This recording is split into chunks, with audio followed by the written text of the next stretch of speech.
Welcome to Professor's Corner. I'm joined by Melissa. We're having a conversation on applied ethics and public policy. And in particular, we're talking about the ethical dimensions of public policy. Come join our conversation. Well, to start us off, I was wondering, I had 3 questions about the dimensions of ethics and public policy. Okay. I'm wondering, what is public policy? What does the term ethics mean? And how do the two work together or intersect? Those are great questions. Let's start with your first one and then we'll work in sequence through the other two. What is public policy?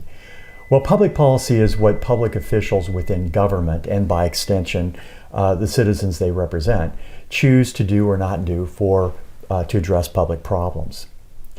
Now, public problems refer to conditions that publicly or widely perceived as unacceptable and therefore require some sort of government intervention at the state, the federal, state, or the local level. It's got to be a pretty substantial problem and something that people feel there needs to be something done. Well, it does, and that the criteria of intervention is what we'll be talking about in the ethics in this class. Now, if we think about public policy, we can think about the overall process, and I've actually provided a screenshot here of what the public process looks like. You first have to identify your problem, then you formulate a policy. That policy has to be adopted, then you move to policy implementation, and then you come back and you evaluate that policy and you address new problems, and the cycle kind of continues through. This makes me think a little bit about, as a kid, learning about the bill becoming a law. You start with an idea, it's got to move through the legislative branch, it's got to get passed. Exactly. Except we're looking at it from the public policy side. And at any one of these phases, the legislative, the judiciary, and the executive branches can be involved. Great. Now, if we take a look at public policy analysis, or what the analyst, what you'll be doing as a public policy specialist, we could look at various stages, regardless of the ethical theories that we're going to be discussing in previous or subsequent conversations. These steps will have to be touched on. So first, there's going to be an agenda set. You've got to think that there's thousands of issues at any given moment that need to be addressed. So somebody has to decide what the agenda is. Okay, and that's going to be a very small set. But once that agenda is set, there are about 8 steps that we work through. All right. We'll have to define the problem. Sure. Yes. We'll assemble some evidence to describe the problem and to support possible positions.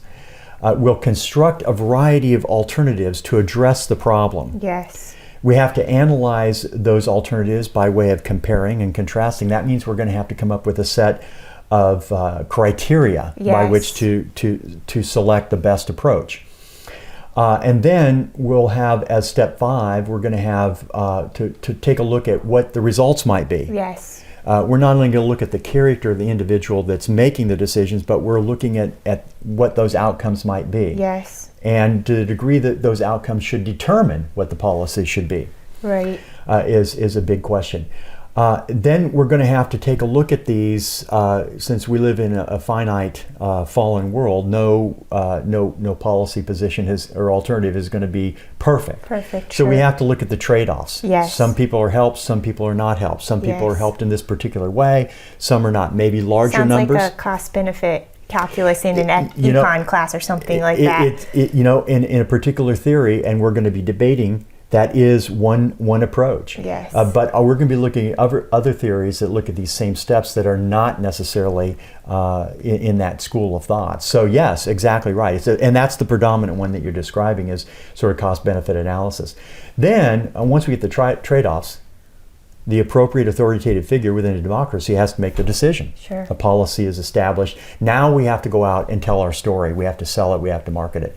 At any one of these stages, as well as at any of the points in the process that we looked at a moment ago. Yes. There are ethical principles to inject, but as important, each of these stages and the language that we use can also have ethical connotations. So it's not just infusing principles into the process or into our analysis. It's looking at what we take to be a fact, what we take to be a descriptive feature of a problem that we're trying to solve, those will have ethical dimensions to them. So if you listen carefully to these conversations about public policy, I think would it be fair to say what you're telling me is that if I listen carefully, I'll hear language that's connected to particular ethical worldviews. You will. And if I'm smart enough and I've learned it enough, I might be able to hear some of those things, some of those wordings, and be able to engage better in this policy That's correct. process. That's correct. Well, what is ethics?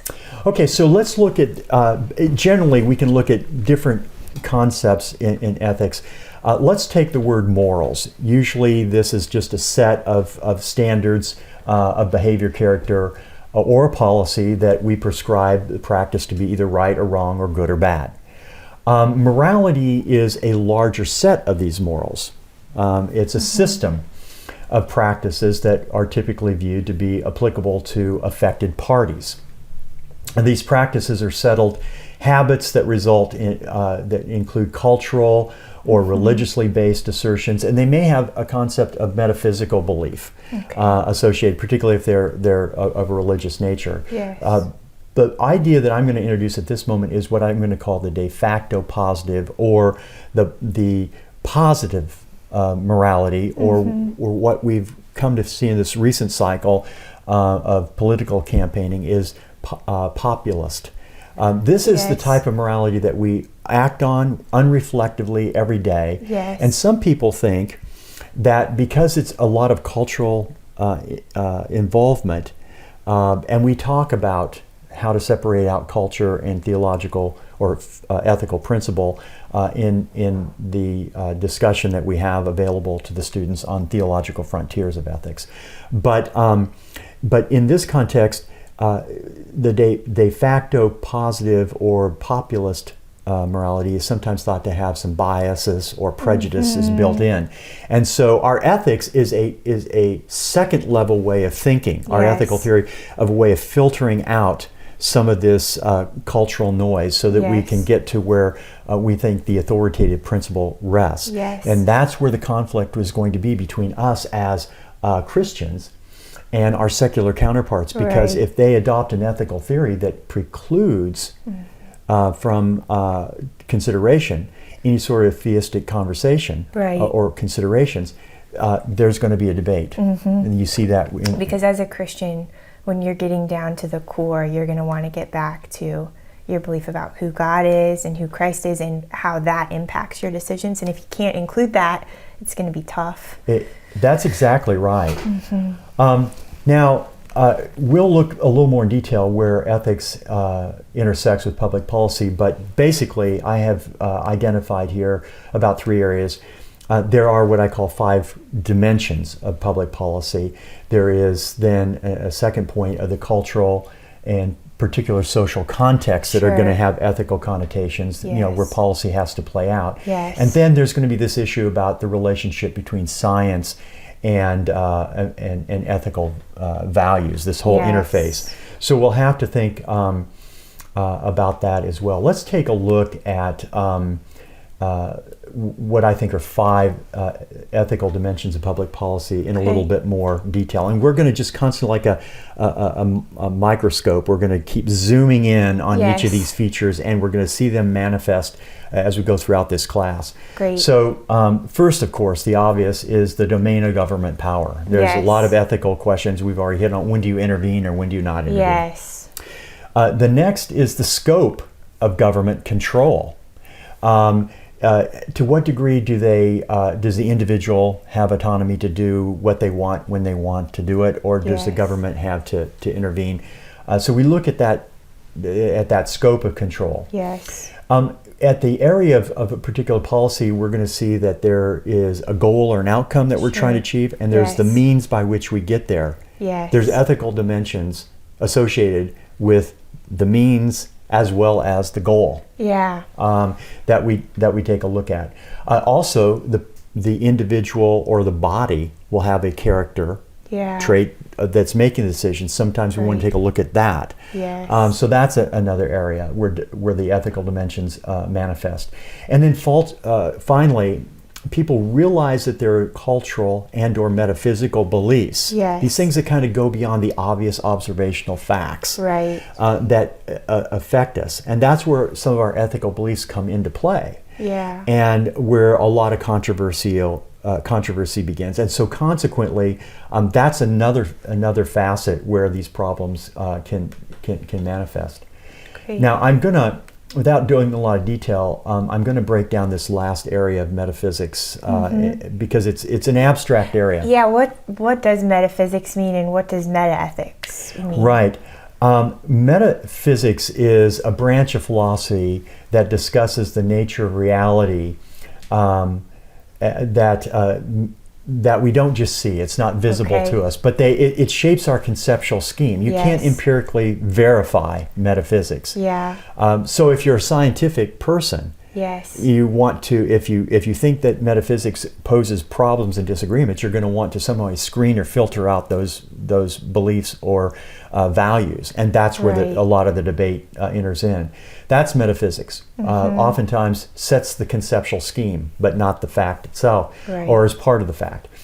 Metaethics is very closely related. It just narrows in now into those metaphysical considerations that help in terms of the normative theory. So, what does right or wrong mean? What is the Yeah. system by which we judge right or wrong? Right. Those are metaethical questions, but you can see they're tied to metaphysics. So those are bigger than the different ethical schools of thought. Yes. These are kind of like the basic parameters of ethics Yeah. that are going to be part of, say, utilitarianism, or I know we're doing we're going to look at deontology Yeah. later today or Yeah. another time, and Yeah. so it's going to be all those things. So think of it as a continuum, the very abstract. Now we're narrowing metaphysics where we could talk, that could include, ultimate reality about God, but we're Yeah. bringing that in, but only in a way that it bears into ethics.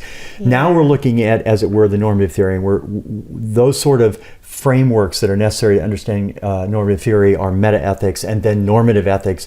How do we decide what's right or wrong? And that. So we're working in that direction on a continuum. At any rate, that's kind of where we stand. And now what great. I'd like to do is turn to your third question, which is the intersection, and talk more in detail about that. That's great.